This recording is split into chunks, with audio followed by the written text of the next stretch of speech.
हनुमान् श्रीपदो वायुपुत्रो रुद्रो नघोजरः अमृत्यवीरवीरश्च ग्रामवासो जनाश्रयः धनदो निर्गुणः शूरो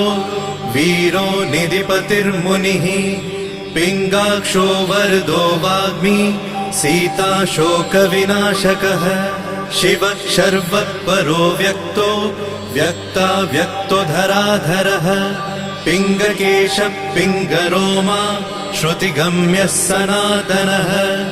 अनादिर्भगवान् देवो विश्वहेतुर्जनाश्रयः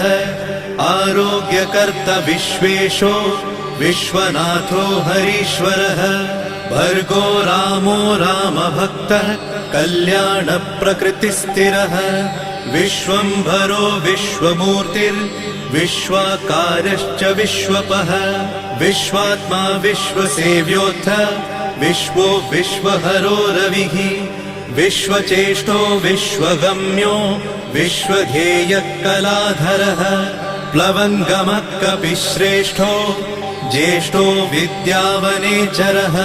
बालो वृद्धो युवा तत्त्वगम्यः सुखो यजः अञ्जनासूनुरव्यग्रो